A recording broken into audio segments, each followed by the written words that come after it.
সবাই কেমন আছেন? আজকে আমি 2 বছর আগের আম দিয়ে আমটা বানাবো। এই জন্য প্রথমে আমি ডিপ ফ্রিজ থেকে আমগুলোকে বের করে নিয়ে সামান্য একটু গলিয়ে নিয়েছি। আর তারপরে আমি একটা প্রেসার কুকারে আমগুলো দিয়ে তার মধ্যে 1 চামচের থেকে অল্প কম লবণ, 1 চামচের মতো মরিচের গুঁড়া আর অল্প একটু হলুদ দিয়েছি। আর তারপর আমি সামান্য একটু পানি দিয়ে ভালো মতো সিদ্ধ করে নিয়েছি। এখানে 3 থেকে 4টা শীষ দিয়েছিলাম। আর সিদ্ধ হয়ে গেলে আমি এখন একটা ঝাঁকাতে সিদ্ধ আমগুলো নিয়ে নিয়েছি আর নিয়ে নিয়েছি একটা চামচ। এখন আমি ঝাঁকাতে আমগুলো নিয়ে সুন্দর মতো একদম ডলা দিয়ে আমের গাঁটগুলোকে বের করে নিব, মানে আমের যে ছোবড়াগুলো আছে সেই ছোবড়াগুলো বের করে নিব। দেখেন ঠিক এরকম আমি সবগুলো আমের গাঁট বের করে নিয়েছি। আর তারপরে আমি একটা কড়াই চুলার মধ্যে দিয়ে দিয়েছি। আর তারপরে এখানে আমি সরিষার তেল দিয়েছি অল্প পরিমাণে। আর তারপরে যে আমগুলো বের করেছিলাম সেই আমগুলোকে দিয়ে দিয়েছি। এখন আমি সুন্দর মতো আমগুলোকে নেড়ে ফুটিয়ে নিব।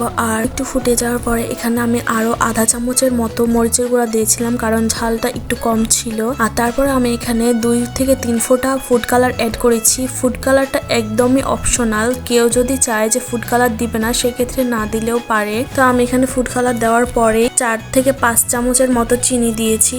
আর চিনিটাও সবাই নিজের ইচ্ছা অনুযায়ী ব্যবহার করতে পারেন। তো আমার আমগুলো যেহেতু অনেকটাই ঘন হয়ে এসেছে তাই আমি চুলার আঁচটা একটু কম রেখে আরেক সাইডে একটা ট্রেতে অল্প পরিমাণে তেল নিয়ে আমি তেলটা ট্রের চারিদিকে ছড়িয়ে দিচ্ছি। আর তারপরে এখানে আমার আমটা হয়ে এসেছে, মানে একদম ঘন হয়ে গিয়েছে। এখন আমি সেই ট্রেটাতে আমগুলোকে ঢেলে দিচ্ছি। আর আমগুলো ঢেলে দেওয়ার পরে আমি একটা চামচ দিয়ে সুন্দর মতো ট্রের চারিদিকে সমানভাবে সেট করে দিচ্ছি। এখানে আমি গরম গরম যেহেতু সেট করেছি তাই এটা অবশ্যই চামচ দিয়ে সেট করে দিতে হবে। কেউ যদি ঠান্ডা হয়ে সেট করতে চান সেক্ষেত্রে হাত দিয়ে সুন্দর মতো সেট করা যায়। আমি যেহেতু গরম গরম সেট করেছি তাই আমি একটা চামচ ব্যবহার করেছি।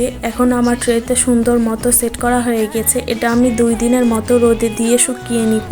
আর এখন যেহেতু শীতের দিন তাই আমার এটা শুকাতে একটু বেশি সময় লেগেছিল। আমি 2 দিন পরে এই আমটাগুলোকে কেটে উল্টিয়ে দিয়েছিলাম। তারপরে 2 দিন পরে মানে 4 দিনের মধ্যে আমার আমটাগুলো পুরোটা সেট হয়ে গিয়েছে। তো তারপরে আমি এখন আমটাগুলোকে 4 কোনা করে শেপ দিয়ে কেটে নিয়েছি। এই আমটাগুলো অনেক দিন পর্যন্ত বাসায় সংরক্ষণ করা যায়, মানে আপনি 2 থেকে 1 বছরের মতো এটা সংরক্ষণ করতে পারেন। আমি এখন একটা এয়ারটাইট বক্সে সুন্দর মতো সাজিয়ে রেখে দিচ্ছি। আমার আমটাটা যেহেতু পাকা আমের ছিল সেহেতু এখানে অল্প পরিমাণে চিনির প্রয়োজন, খুব বেশি পরিমাণে চিনি দেওয়ার প্রয়োজন হয়নি। আমি 3 থেকে 4 চামচের মতো চিনি দিয়ে আমার আমটাটা তৈরি হয়ে গিয়েছে। তো আজকের ভিডিও এই পর্যন্তই। সবাই ভালো থাকবেন। আল্লাহ হাফেজ।